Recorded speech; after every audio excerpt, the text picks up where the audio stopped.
विजय विजय कुमार बंधु जी, आपसे मैं जवाब चाहूंगी, क्या वाकई इस फैसले से जुडिशरी का जो ये फैसला आया है, यहां पर जजेस को पुरानी पेंशन देने की जो बात सामने आई है, अब उसके बाद आप लोग क्या कह रहे हैं? देखिए, हम सबसे पहले तो स्वागत करते हैं कि सुप्रीम कोर्ट के निर्णय को उत्तर प्रदेश सरकार ने इम्प्लीमेंट किया और हमारे तमाम उन साथियों को सामाजिक सुरक्षा मिल गई है जिसको आज के दौर में भार बताया जा रहा है। अगर कोई व्यक्ति 30 साल 35 साल कहीं सर्विस करता है, किसी सरकार को देता है, देश के लिए अपना ज्ञान अपना समय देता है और रिटायर होने के बाद उसको इस बात के लिए सामाजिक सुरक्षा न दिया जाए कि भार है। मैं पूछना चाहता हूं, तमाम विद्वान साथी यहाँ बैठे हुए हैं, मैं पूछना चाहता हूं, हमारे माँ बाप बूढ़े हो जाते हैं और उन पर हम स्वास्थ्य पे पैसा खर्चा करते हैं, हम उनके देखभाल में बुढ़ापे में पैसा खर्चा करते हैं, तो क्या हम उसको भार मान लें कि हमारी ड्यूटी है? वो हमारी ड्यूटी है। जैसे हम अपने माँ बाप की बुढ़ापे में उनकी रक्षा करते हैं, उनकी सुरक्षा करते हैं, उनके स्वास्थ्य का ध्यान करते हैं, उसी तरह से जो कर्मचारी सरकार को या इस देश को दिया है उसकी ड्यूटी बनती है। पहली बात तो हम बड़ी निवेदन के साथ करना चाहता हूं, पुरानी पेंशन को भार न कहा जाए। अगर भार कहा जा रहा है तो देश के सेना को दिया जा रहा है, इसका मतलब ओपीएस उनको दिया जा रहा है, वो भी भार है और ये बहुत गलत बात है। देश के माननीय लोग पेंशन लेते हैं, क्या वो भी देश पर भार है? भार शब्द हटाया जाए, ये सामाजिक सुरक्षा का विषय है। और बहुत सारे लोग बार बार कहते हैं कि आर्थिक दिक्कत आ रही है। हमको ये बता दें, आज करीबन 10 साल लगभग 2004 के बाद से आज लगभग 20 साल पूरे होने जा रहे हैं। जो पैसा बचा उस देश का, वो पैसा कहां गया? पुरानी पेंशन पर जो पैसा बचाने का माध्यम बताया जाता है, वो पैसा गया कहां? वो किस डेवलपमेंट में लगा है, हम ये भी जानना चाहते हैं। और जो सरकारें, पश्चिम बंगाल ने आज तक पुरानी पेंशन बंद नहीं किया, क्या पश्चिम बंगाल रसातल में चला गया?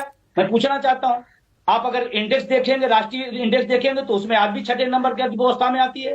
तो कैसे हम मान लें कि पुरानी पेंशन देश हो जाती है? दूसरा एक जो गंभीर सवाल मैं आपसे पूछना चाहता हूं, अग्निवीर, इसी देश में अग्निवीर पैदा किया जाएगा, इसी देश में राजनेता पेंशन वीर हैं। बताओ, गरीब गुरु और किसान मजदूर का बेटा देश की सेना में जाएगा, वो अग्निवीर बनेगा और एसी में बैठा हुआ व्यक्ति एक पेंशन नहीं, 2 पेंशन नहीं, 3 पेंशन नहीं, 4 पेंशन लेता है। विधायक अलग पेंशन लेता है, सांसद अलग पेंशन लेता है। एक बार हुआ तो एक बार लिया, 2 बार तो उसमें वृद्धि कर लेते हैं, 3 बार हुआ तो और वृद्धि कर लेते हैं। वो भार नहीं है। मैं तो बड़ी विनम्रता से कहना चाहता हूं, ये बिल्कुल पैसे की समस्या नहीं है, नियत का सवाल है और नियत सही करना पड़ेगा। और हम सरकार के भाग हैं, हम आंख नाक कान हैं। सरकार की जितनी योजनाएं हैं, कौन पहुंचाता थी हमको बता दें लोग? वही शिक्षक, वही कर्मचारी, वही अधिकारी। आपकी जितनी योजनाएं जाती हैं, और मजे की बात आप सुने, वही कर्मचारी से पेंशन, विधवा पेंशन, ये पेंशन, वो पेंशन, 1000 पेंशन जारी की जाती है और जो व्यक्ति ये जारी करेगा वो पेंशन नहीं पाएगा। और रही एनपीएस की बात, मैं आपसे कहना चाहता हूं, जितने भी जिम्मेदार साथी है, एक बार एनपीएस की जो खूबियां बता रहे हैं, एक बार जितने लोग देश में एनपीएस में पेंशन पा रहे हैं, जो रिटायर हो गए एनपीएस की पेंशन पा रहे हैं 1200 1800, एक बार उनसे तो मिल लें और बताएं कि जिस आदमी का वेतन 40,000 था उसको 800 रुपए पेंशन मिल रही है और आप बता रहे हो कि एनपीएस बहुत अच्छी है। अगर एनपीएस बहुत अच्छी है, ये नियम औरों पर क्यों लागू नहीं होता है?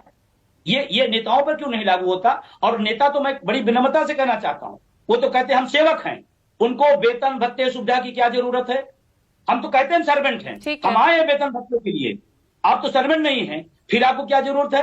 आप अपना वेतन में थपथपाक बढ़ाते हैं, आप अपने भत्ते में थपथपाक बढ़ाते हैं। और हमारी पेंशन की बात आए, इस देश का अर्धसैनिक बल देश के लिए जान देता है, बॉर्डर पर लड़ता है, जब यहाँ देश के अंदर समस्या आती है उस पर लड़ता है और वो पेंशन नहीं पाए। इन नेताओं की सुरक्षा का बहुत कुछ दारोमदार अर्धसैनिक बलों पे है। अर्धसैनिक बल असुरक्षित है और नेता को सुरक्षित कर रहा है। ठीक है, ये अन्याय है, ये अनैतिकता है। ठीक और है, मैं इसका बिल्कुल मैं इस चर्चा को आगे बढ़ाऊंगी।